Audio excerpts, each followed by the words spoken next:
I need you to fix this now. It's not funny. My dad spit on me after finding out I'd cut off all financial support. Take a cab home, loser, I replied. The next day my phone exploded. 64 text messages.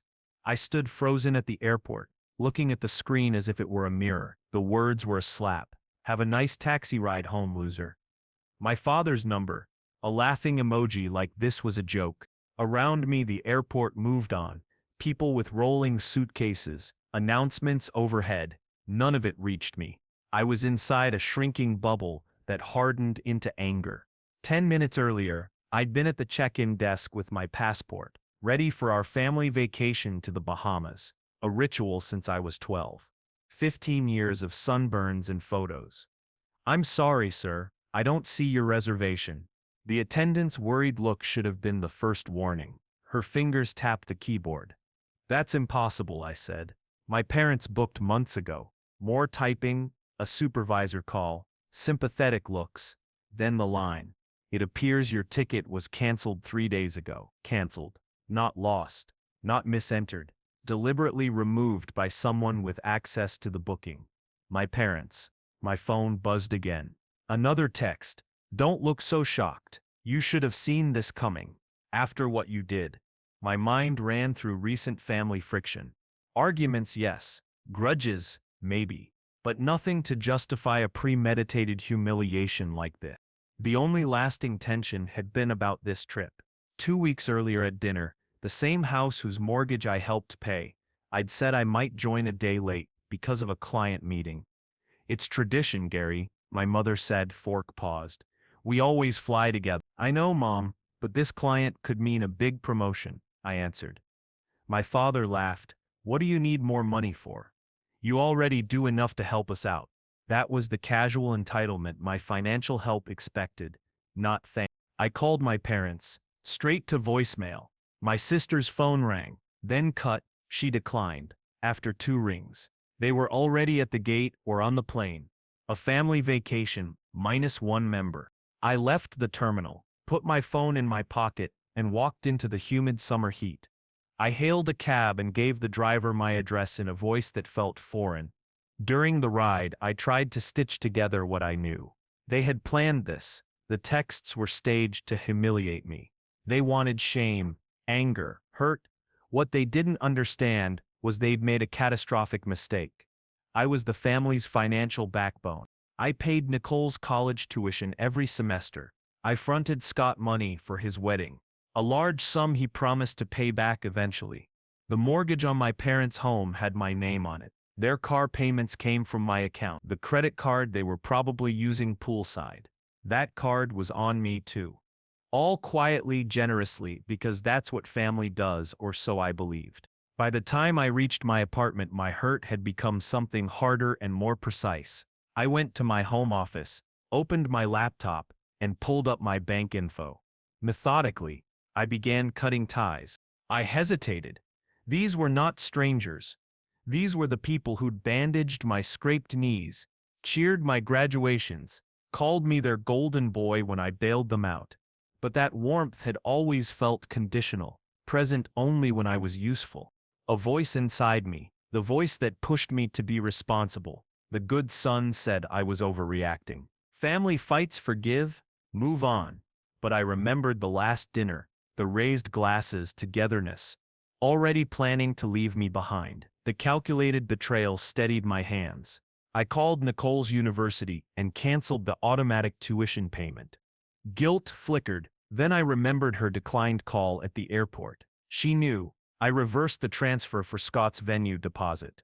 He'd borrowed from me since we were teens and never learned to repay. I removed myself as an authorized user on my parents' credit cards, the same ones that always hit the limit before I got my statement. I wrote an email to the mortgage lender. I would no longer make payments on a house that wasn't my primary residence. My phone buzzed. My mother had tried to make a purchase at the resort boutique. Declined. It had begun. I smiled for the first time that day, closed my phone, drew the blinds, and let a few quiet days unfold. 3 days of silence felt like a small private victory. I slept, binged a new show, ordered from restaurants I'd wanted to try. On the 4th day, I turned my phone back on, and it erupted. 37 missed calls, 64 texts, 23 voicemails. The first voicemail was my mother, calm but nervous. "Gary, honey, there seems to be an issue with the cards. Call me back." The second, 2 hours later, had lost its calm. "Gary, what did you do? Everything's declined. We're stranded." By the 10th message, she was crying. By the 15th, my father had switched from anger to panic. I deleted the rest. I read their texts. Confusion, then realization, then desperation. My father's final text: "We're coming home early." Good, I thought. Let them face their new reality. I didn't meet them at the airport. I didn't answer the knocks. I watched through the peephole as my father's face flushed with each unanswered knock. "Open up so we can talk like adults," he said through the door. Adults don't abandon family members at airports. Adults don't send mocking messages. I stayed silent until they left. Nicole emailed, "Emergency? Gary, I don't know what's going on with mom and dad, but please don't take it out on me. My tuition is due in 2 weeks. I can't lose my spot. Fair? Was it fair they left me at the airport, mocked me, and expected me to keep supporting them?" I closed the email without replying. Scott called next. I let it go to voicemail. "The venue will give away our date if we don't pay this week. This is my wedding, man. Don't punish Alexis. Her name, the innocent party." I felt a twinge of remorse and then hardened again. He chose to take part in the airport scheme. The nights that followed were a tug of war between doubt and resolve. I was raised to believe family is everything. Stick together, forgive, sacrifice. But what if family sees you as a resource? What if love always came with a bill? I thought about missed chances, my own dreams delayed, overtime for their emergencies, living smaller so they could live larger. The anger burned the doubt away. A week, then another. I went to work, came home, lived without the constant drain of supporting 4 adults. My savings grew. I met a financial advisor and began planning investments. Life felt lighter, but guilt lingered like a shadow. I started therapy. "It sounds like you were in a codependent relationship," my therapist said. "They trained you to be responsible for their well-being." That observation unsettled years of conditioning. I began to see the patterns: manipulation, isolation from friends who questioned my giving, guilt when I tried to set boundaries, then escalation. One evening, Scott appeared outside my door, disheveled, eyes hollow. He ran me through the damage: the venue canceled, Alexis devastated, his parents' judgment. Nicole might lose her program, mom and dad might sell the house. "You're having some kind of tantrum," he said. I let him in, closed the door deliberately, and heard the words I'd been sent earlier bounce back at him. "Take a cab home, loser." He pounded on the door. I turned on music and made dinner.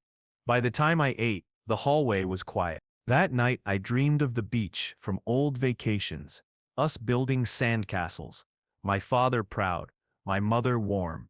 Then the tide came and washed the sand away. My family turned to me in the dream and said, "Fix it, Gary. Build it again, bigger." I woke with sand under my nails and dread in my chest. A family group chat appeared, without me at first, then with my number added angrily. "Gary is clearly having a breakdown. We need to handle this delicately." Scott quoted my father's text back at me.